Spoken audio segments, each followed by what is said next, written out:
Hello and welcome to the Love Reading LitFest. My name is Deborah Maclaren and I am here today to welcome you to a very special LitFest event to celebrate the launch of a beautiful book of poetry. Now I'm joined by two very special guests, two of our children's reading ambassadors, Isla and Dominic, who are Year 3 students at Christchurch Primary School in Shooters Hill. Say hi, guys. They join me today with a really special remit to interview our guest, Daniel Thompson, about his new book, here, Being You. I'm going to tell you a little bit about Daniel and this book, and then I'm going to hand over to Isla and Dominic. Now, Daniel Thompson is a poet, he's a storyteller, he's a filmmaker, and he's a musician. His recent collection of positive poetry, Big Thoughts for Little Thinkers, has been an Amazon bestseller in both humorous poetry for children and children's philosophy for much of 2022. His new book is out now, well, it's out this week, and it is Poems of Positivity. It's written by Daniel and it's illustrated by Julia Murray. It's published by Collins. And it's out in hardback, and you'll see it's an absolutely gorgeous book. Daniel is really positive and passionate about encouraging children to explore the philosophical principles behind self-belief and inner positivity. And I know that Isla and Dominic have got some questions on that for him today. Daniel, welcome to the Love Reading LitFest.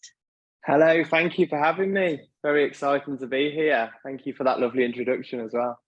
No, you're welcome. We are so excited to speak to you today. This book is absolutely gorgeous. Thank you.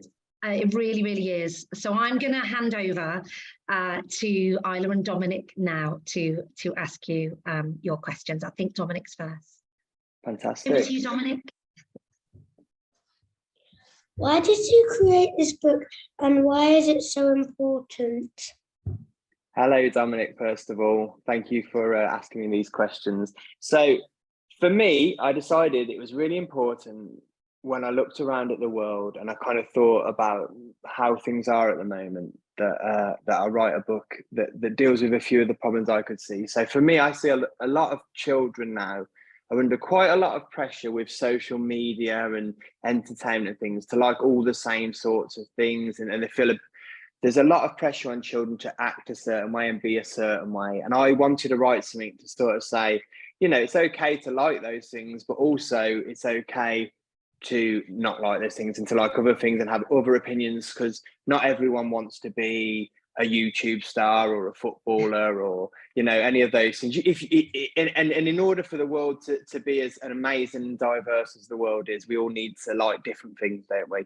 So I think it's important that people like poetry or writing or playing guitar or singing or dancing or cleaning or maths or science or whatever you like, that should be celebrated too. So I wanted to write a book that celebrates being unique and being yourself and encouraging children to not worry if they don't fit into what other people think they should be. So whatever you enjoy, that's the thing you should do. And I wanted to write a book that encouraged people to do that and be really positive about that. So Lovely. Isla. Did you write a book of poems about positivity because you have a very positive attitude of life, or because you wanted to become a more positive person? it's a good question, Isla, and thank you very much for asking that. I think I am a very positive person and I always have been quite a positive person. So yes, I am positive, but also I think all of us still struggle with, you know, a few things like anxieties about the world and worry about whether we're getting things right or wrong. And I'm no different to anyone else in that sense. So I'm still trying to learn how to deal with my own emotions and things all the time as well. So this book's a bit of both. And I think in a weird way, this book's helped me become more positive and deal with those problems. Because although I'm the person that wrote the book, I still find myself in situations where, for example, say I get mad and then in that moment you're not really thinking right, you get all angry and everything, and now having a poem that I can sort of take a second and go back to, and there's the poem in this book called Settle Your Kettle, which is about exactly that, and it's about taking a second to just kind of relax and not say something that's going to make the situation worse. And I found myself kind of referencing that when I've got in those situations, and it's nice. It's kind of working as a manual to deal with my own negative emotions, if that makes sense. So it's making me more positive, which is great. So yeah, a bit of both. I am positive, but I still can always improve and be a bit more positive. So that's helping me in lots of ways too. Thank you. Dominic? Do you have a favourite poem in this book? Yes. Well, I have quite a few favourite poems in this book, which is nice place to be, I think.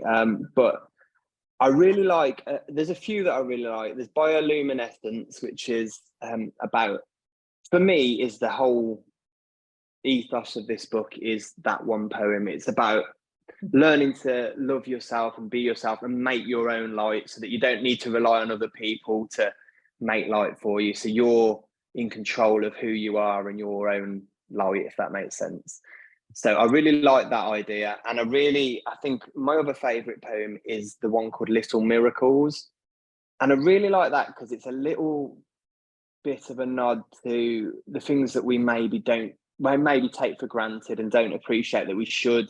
And the idea for that poem came when I took a flight on a plane, and I was looking around at everybody on the plane, putting on their headphones and reading their books or watching the movies, and like not one person out of those people were looking around or appreciating the fact that we were about to fly.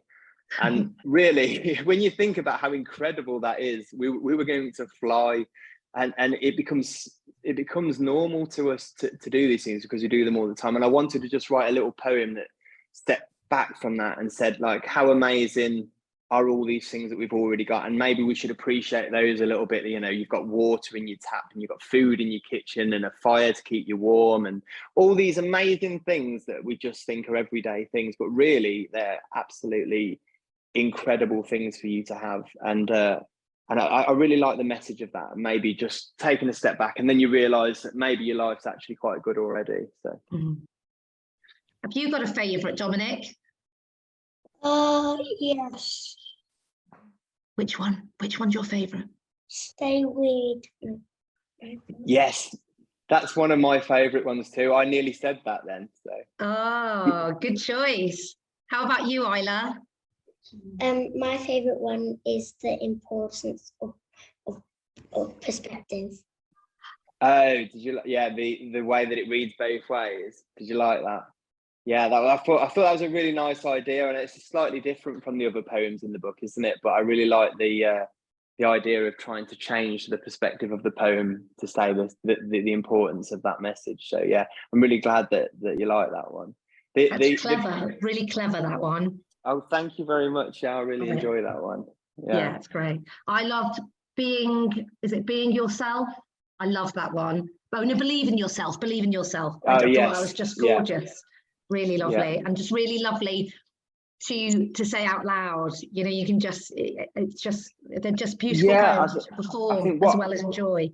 Well, that's something I was actively trying to create is almost performance poetry, and I appreciate, I think, especially with it being children's poetry, it needs to be something you can engage with and read aloud and enjoy in that sense. So yeah, I mean, that's a nice thing to hear. Yeah, no, it's lovely. It's lovely. Isla. If I wrote a book of poems, I'd want to save my favourite poem until the last page.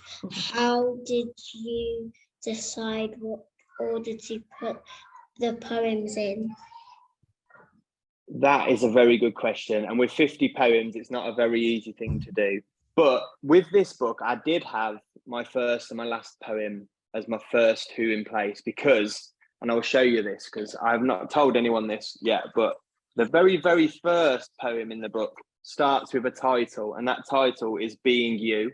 which is the name of the book. So the first 2 words in this book are being you. And then the very last 2 words in this book, you go to the very last page, are being you again. So the first and last words of this book are the title of this book. And I thought that was a really nice way to round the book off. So I had the first and the last poem in place already. But yeah, after that, it's a case of trying to mix up the style of poetry and the length of the poems and the sort of the meanings behind the poems, because some of them are a bit more fun and some of them are a bit more serious, and you kind of want to keep changing between all those elements, because otherwise there'll be a section that gets a bit too sad or a bit too silly, and it's nice to keep moving between all those things and dealing with some things that are a bit more fun and light and some things that are a bit more difficult to talk about, and trying to balance that out. Really, that's the key to it. But yeah, with 50 poems, it takes a good while to figure that out. Good, really good. Dominic? Did you always want to be a writer, and what's the best thing about it? So for me personally, it's not a case of always wanting to be a writer, really. It's more a case of, in the last few years, I've realized that I always have been a writer. So at school, I mean, I've been writing for as long as I can remember it. It was a real good way for me to deal with emotions. It was a real good way for me to be creative, and something that I really enjoyed doing. But at school, I wasn't really good at English. I'm not good at spelling or punctuation. I was a bit naughty, if I'm honest, and I got in trouble and things. And I didn't think that I could be a writer for a large period of it, because I didn't think that I was the right kind of person for that. And then I left school and I ended up in bands and used it as a skill within writing music and other things. And then eventually I kind of got to this point where I realized it didn't matter that I didn't fit the mold of what I thought an author had to be. And it didn't matter that I wasn't brilliant academic sort of studies and everything like that. What was important was that I enjoyed writing, and I felt I could write. And once that penny dropped, I think I became a better writer because of it, because then I realized that was my voice, and my angle was that I didn't have the same experiences as other people who might enjoy these things, and that once you realize that, and then that becomes the book itself. Then, you know, once you realize that you don't need to fit into other people's opinions of what you should be, then you get the best version of yourself. And when I realized that, then I started to be able to write in the way that I've been able to since. And yeah, so it's been a big learning journey, but I think I've always been a writer, really. So I just didn't realize for a while. That's such a lovely story, Daniel. I think that's so important, isn't it, for our children to hear that, for Daniel to, you know, for Dominic, for Isla, for everyone watching this. Just believe in yourself, be you, and no matter, as you say, even if you don't fit into that box of what society perceives you should, you know, how you should be, what you should do, exactly. Just go for it and believe in yourself and make it happen. And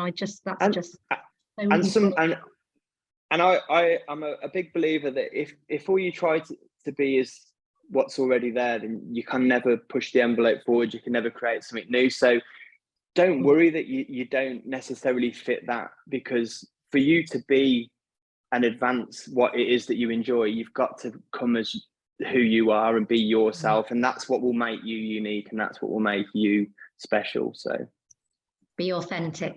Yeah, absolutely. Exactly. Love it. Isla.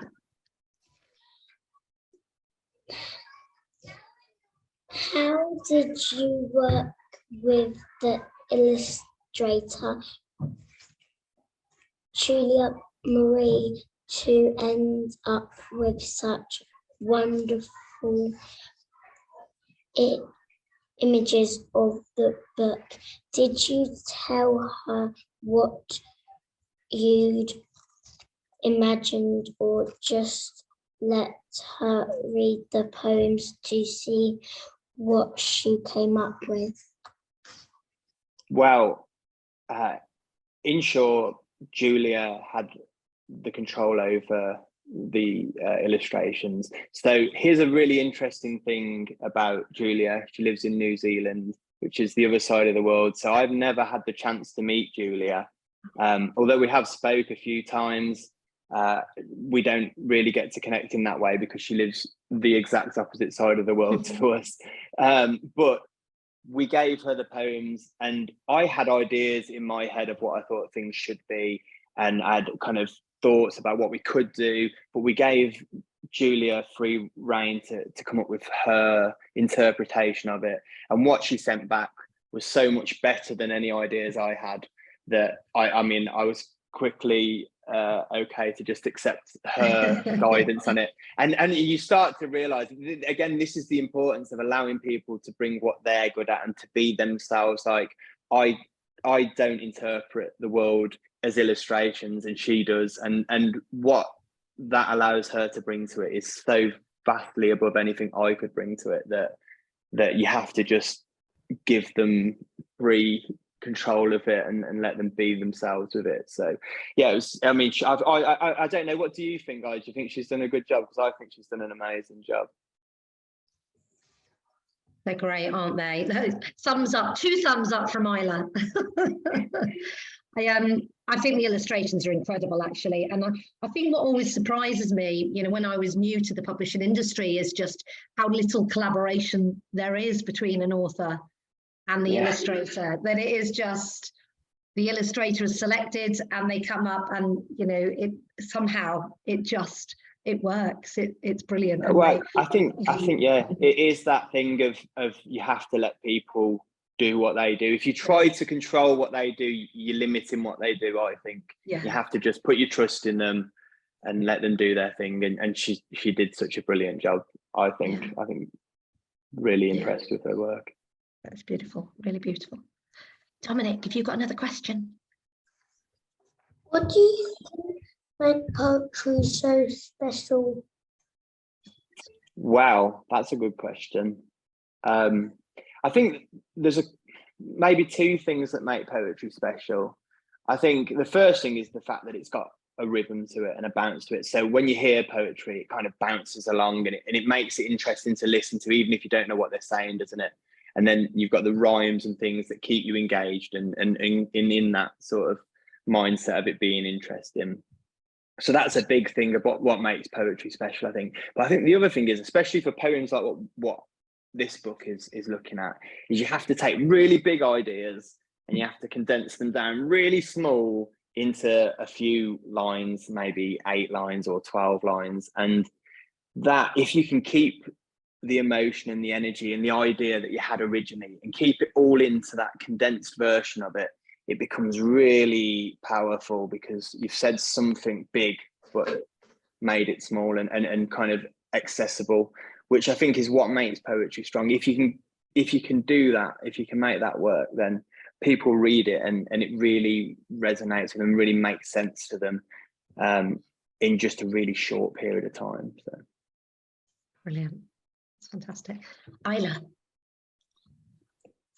I enjoy writing acrostic poems. What's your favourite style of poetry to write for children, and why? I don't have a favourite, because I think from my perspective, what I try to do is work the other way around. I try to take the idea first and let it find the natural form for it. So sometimes, like if you take a subject, say a more serious subject like anxiety or something along those lines, and you try to put it into a limerick, it might sound a bit silly. Do you know what I mean? It might not bring the message across for it. And so I think you have to kind of work the other way around sometimes and let it become what it needs to be.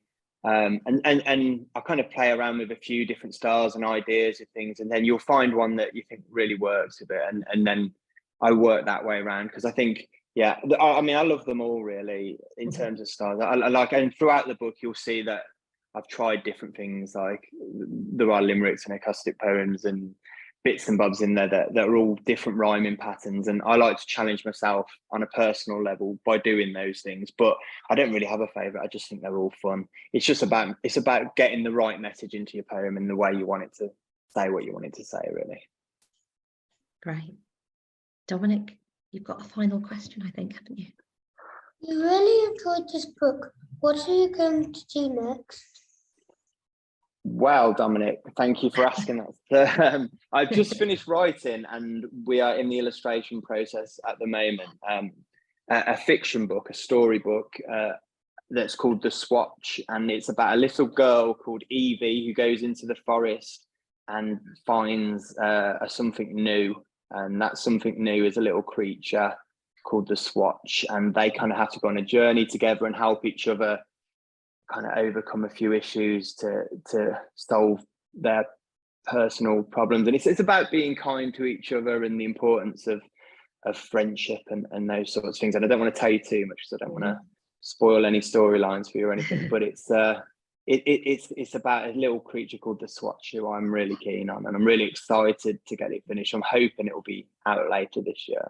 Oh, we'll have to look out for that, won't we, Isla and Dominic? Now that we've met Daniel, imagine we'll be looking out for that book and we'll be going to buy it, won't we? We've got a bit of time, so I am going to ask if each of you would like to read your favourite poem. Would you mind? Who wants to go first? Isla. Go on then, Isla. And what's it called again? What's the one you've selected? The importance of perspective. Okay. I can't do it, so I'll pay no attention to the people who tell me I can achieve anything. The truth is, I should give up, and I won't let anyone convince me success will be mine. I know whatever I decide to try will not happen. Failure will find me. Happiness is impossible. Nothing in my future will go as I have planned. Today I am going to fail. Only a fool would believe I can do it. Now read it from bottom to top for a children's perspective. Now, shall we ask Daniel to read from the bottom to the top for the change of perspective? Would you mind, Daniel? Of course. Let me just find it. What page are we on? Isla? 55. 55, right. That was fantastic, Okay. Isla. Thank you. From bottom to top, then. I can do it. Only a fool would believe I'm going to fail. Today will go as I have planned. In my future, nothing is impossible. Happiness will find me.